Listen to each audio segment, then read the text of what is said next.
Hello everybody, my name is Alexander Livingston. I'm a local union representative with the Telecommunication Workers Union, USW Local 1944. We are a national local that represents workers at some of Canada's largest employers such as Rogers, TELUS, and other employers in the telecommunications industry. I am also a student of the USW Leadership Development Scholarship. And every year we are tasked with some sort of homework assignment. This year we were asked to create some sort of a product, whether a video or a pamphlet, discussing a key strategic victory that our union has achieved, what it took to achieve it, and why it still matters. And so I would like to talk about our efforts to combat employers in their attempts to offshore, contract out our work, and really just decrease the size of our bargaining units. There is no surprise, it is no surprise rather, that we cost companies money. Unionized jobs typically pay around 30 to 35% more than our non-unionized counterparts. We negotiate much more competitive benefits for our members, retirement, healthcare, you name it. And this costs employers money, and they don't want to pay that money.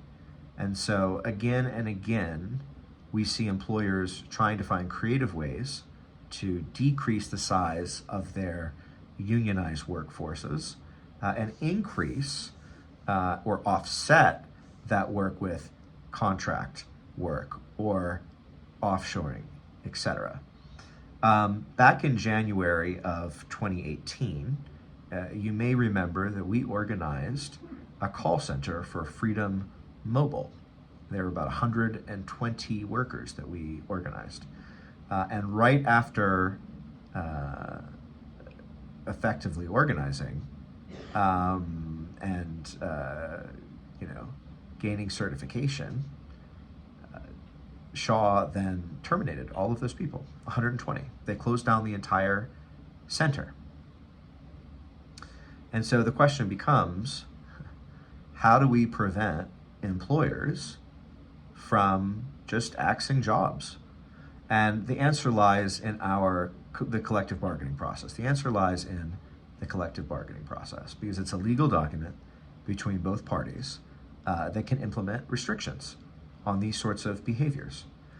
And there's two agreements that I guess that was three. There's two agreements that I'd like to quickly touch on wherein we were able to implement meaningful restrictions on our employers. One is ADT, which is a home security company, which was purchased by TELUS. We recently organized their workers, and a collective agreement was negotiated successfully, and it came into effect on December 10th. But this agreement mandates that employers first consider voluntary severance packages before laying off employees, and that the employer must approach the union to discuss other options in lieu of layoff before moving to lay off employees, and that before layoffs, they must also attempt to redeploy employees. And so all of these things are items that are in the collective agreement that, if not followed, are subject to the grievance and arbitration procedure, and the employer can and will be held accountable for such violations. Such language is infinitely superior to a lack of such language. We also recently concluded collective bargaining with Rogers.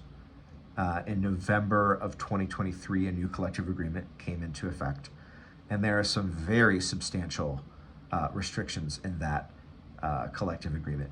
We had already, in prior agreements, negotiated a clause that essentially says that the company can't even offer voluntary severance packages without the express consent of the union, which is really rich language.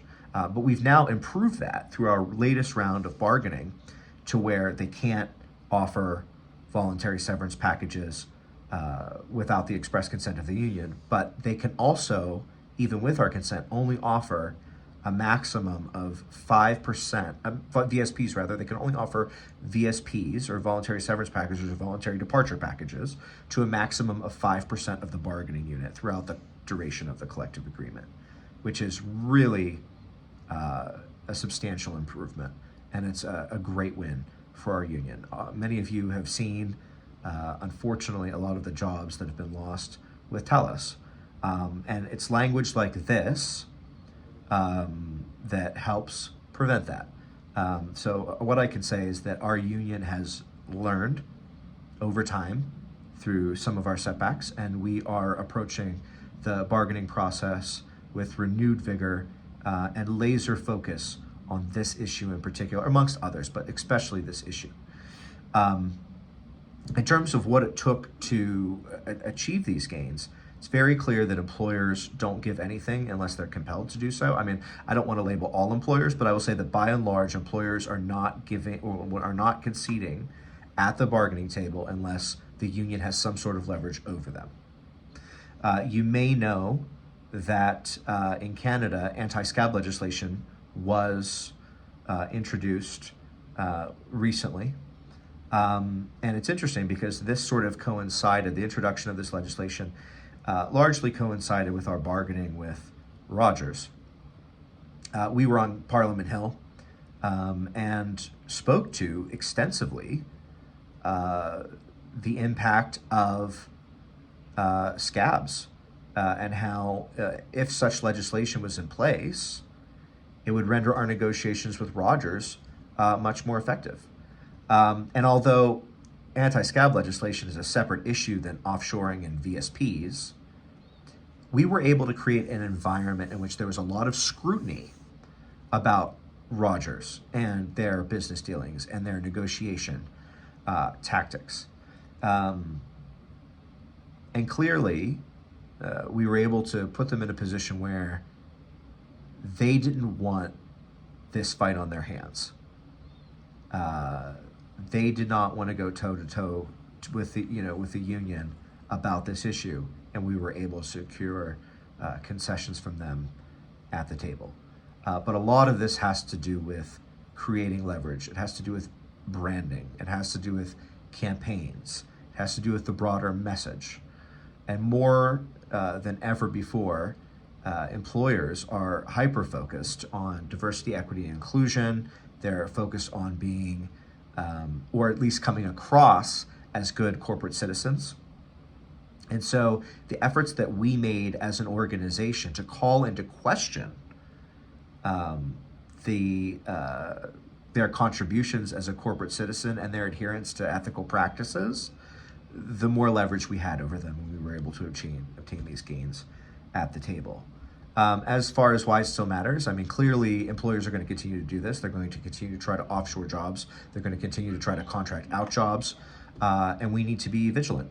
We need to learn from our mistakes.